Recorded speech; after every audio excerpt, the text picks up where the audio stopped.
These are Formula One crashes, but they get increasingly more tragic. They'll have to red flag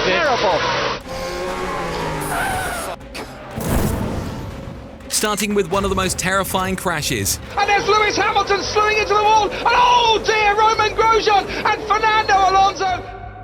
It all happened in 2012 at the Belgian Grand Prix. The race had barely started when Roman Grosjean attempted an aggressive move right off the line and ended up colliding with Lewis Hamilton. What followed was absolute chaos.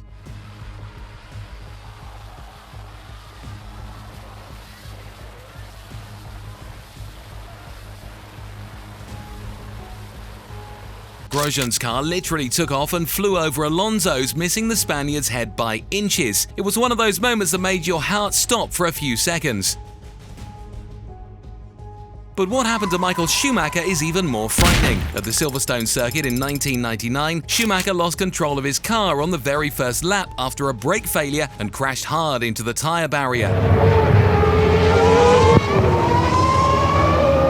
The impact was so brutal that Schumacher broke his leg and had to miss a large part of the season. Seeing a champion being carried off the track on a stretcher, completely motionless, was a massive shock for the fans. Thankfully, he recovered, and just a few months later he was back in the paddock supporting his team and teammate. It was exactly that spirit which led him to stage one of the most incredible comebacks in Formula One history. The following year, Michael Schumacher returned to the track and won the World Championship, marking the beginning of an era of total dominance with Ferrari. It felt like something out of a film.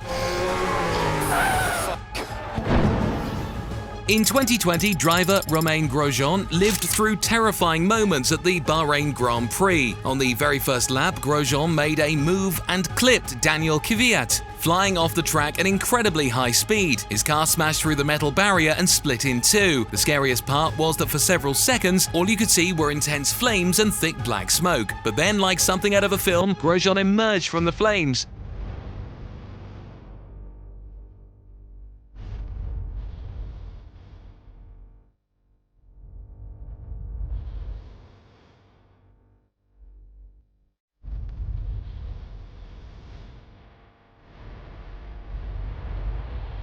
The driver suffered multiple burns and had to spend weeks in hospital. It was a long and painful process, but fortunately, Romain made a full recovery. The following year, he made his debut in IndyCar, where he secured several podium finishes, becoming a true example of resilience and determination.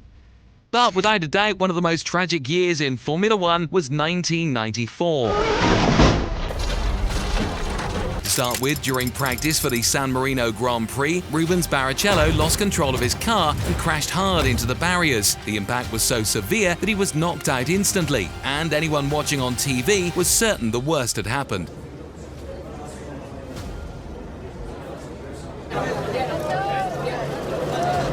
But fortunately, Rubens survived, despite suffering multiple injuries and a concussion. That crash was one of the first signs that weekend was going to be far darker than anyone could have imagined. But for now, let's talk about another crash. During the 2007 Canadian Grand Prix, Robert Kubica lost control of his car at over 190 miles per hour and slammed into the wall with incredible force, being violently thrown from one side of the track to the other.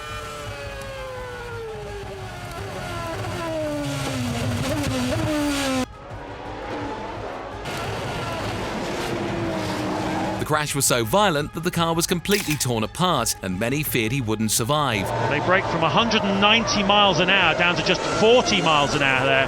So that's the sort of speed that Kubica would have been travelling at when that accident happened. The sight was terrifying, but luckily Kubica only suffered a concussion and a sprained ankle. And the most unbelievable part is that just a few weeks later, he was already back on the track. Phew, this time everything turned out all right. But few crashes were as devastating as Luciano Berti's in 2001. During the German Grand Prix, the Brazilian was involved in a frightening crash right at the start. Luciano Berti in the Prost, who in turn almost landed on top.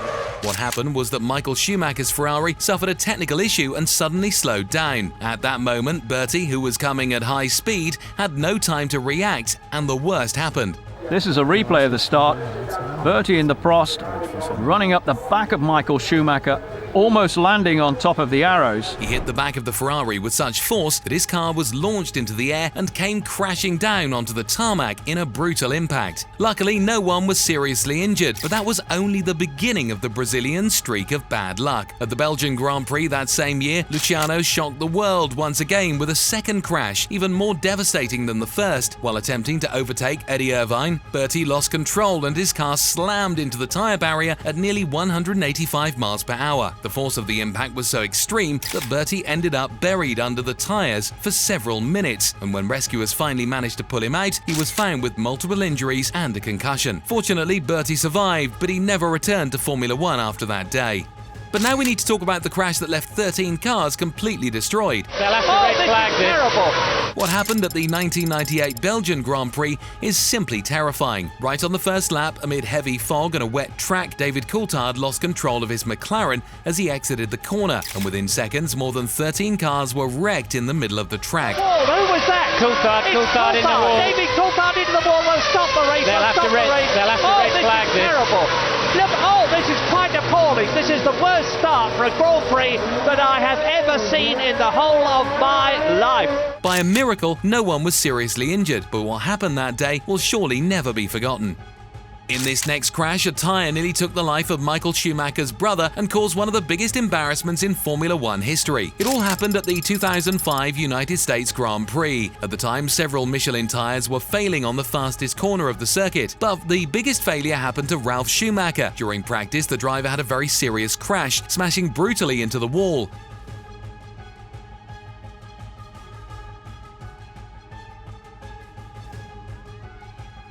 Fortunately, he was fine, but the crash caused so much fear that on Sunday, all the other cars using Michelin tyres refused to race, leaving only 6 cars to start the official race. The embarrassment was so huge, after that, Formula One never raced at that circuit again.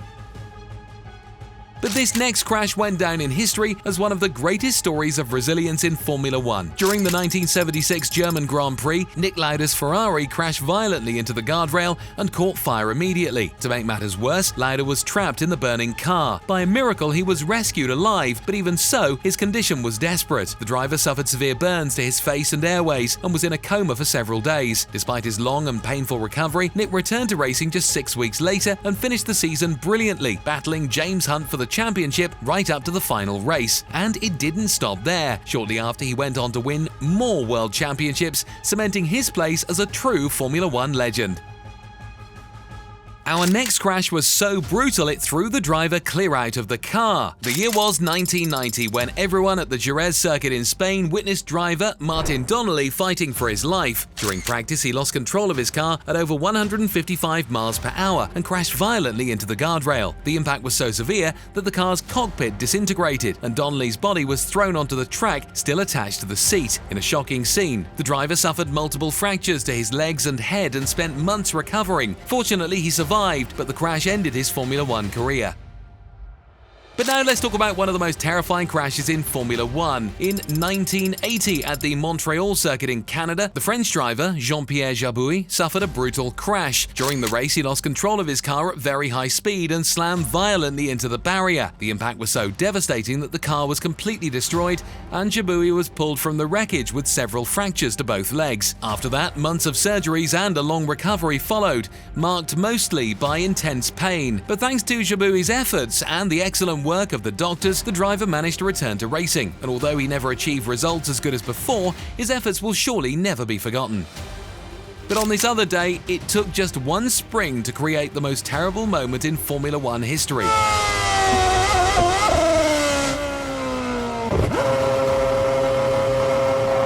The year was 2009, when the Hungarian Grand Prix became a scene of a brutal accident that nearly cost Felipe Massa his life. During qualifying, a spring came loose from Rubens Barrichello's car ahead and hit Massa directly on the head at over 155 miles per hour. The impact was so severe that the driver lost consciousness instantly, and the car went straight into the wall without any control. After the accident, Massa was rushed to hospital and had to be placed in an induced coma.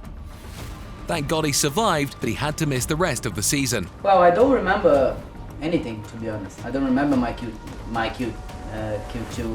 I said once I remember maybe in Q2 that I was behind Rubens, but then suddenly I don't remember any anything anymore. But in this other case, a simple mistake cost a driver his life. The greatest unhappiness imaginable occurred before race day. In the closing stages of the last practice session for today's Belgian Grand Prix, motor racing and the world lost a much-loved and truly courageous sportsman when Gilles Villeneuve... It all happened in 1982 during qualifying for the Belgian Grand Prix. On that day, driver Gilles Villeneuve was on a fast lap trying to beat his teammate's time when he came upon Jochen Mass's slower car ahead. They both tried to avoid each other but ended up moving to the same side and colliding. At that moment, Villeneuve's car simply took off into the air. He was brutally thrown against the fence, and the impact was so strong that the driver was ejected from the car while still strapped to the seat. Afterwards, Gilles was taken to hospital in a critical condition, but sadly did not survive his injuries and passed away hours later.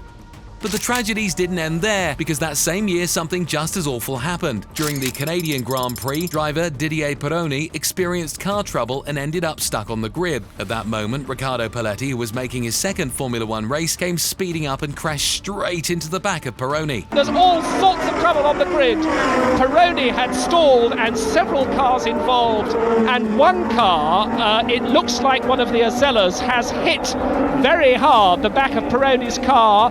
Pironi out of the Ferrari now, going over to the stricken Azella. His car caught fire quickly. Marshals and medical staff rushed to rescue him, but the flames, smoke and wreckage made the rescue difficult. The driver was only pulled from the car several minutes later, and by then he was in cardiac arrest and had multiple injuries. Sadly, shortly after, his death was confirmed, and the saddest part is that he wasn't the only one to lose his life prematurely in Formula One. In 1973, the Dutch Grand Prix was the scene of tragedy. Driver Roger Williamson was in his second race when suddenly his car suffered a tyre failure, causing it to flip over and catch fire. At that moment, driver David Purley, who was behind, stopped his car and did everything he could to turn Williamson's car upright. He was clearly desperate to save him.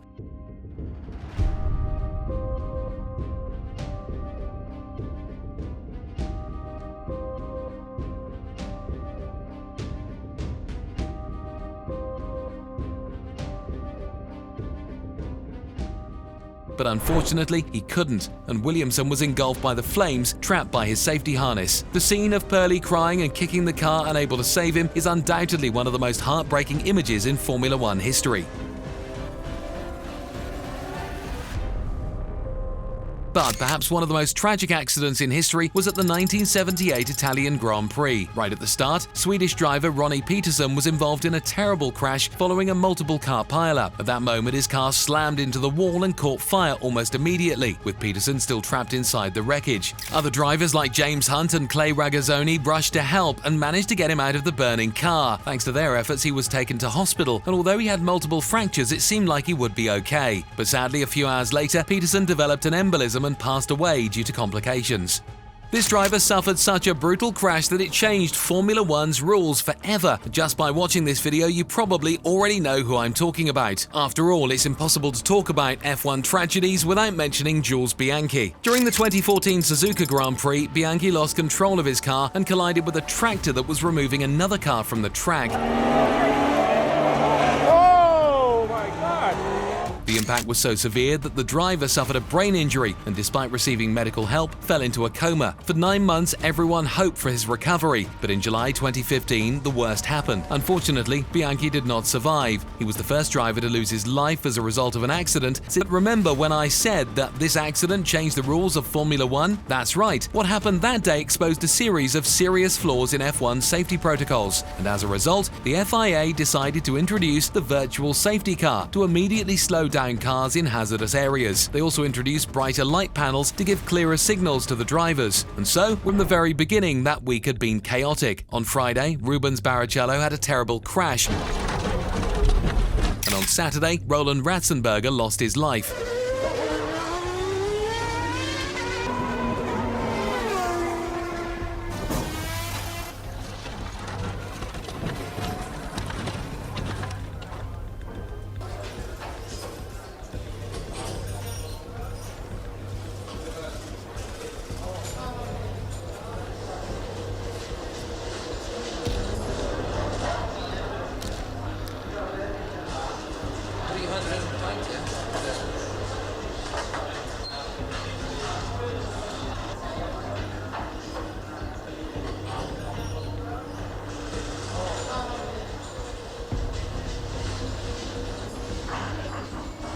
Ladies and gentlemen, the San Marino Grand Prix organiser has received a report from the Maggiore Hospital in Bologna that the driver of car number 32, MTV Simtek Ford, Roland Ratzenberger, succumbed to injuries sustained in the accident which took place at Imola Circuit during Saturday qualifying practice, April the 30th. And even after all that, they decided to go ahead with the race on Sunday. But Senna knew it was a mistake, so much so that he spoke with his team the day before and made it clear he was considering not racing. And mate, knowing that just makes it all the more painful. Senna had lost his life.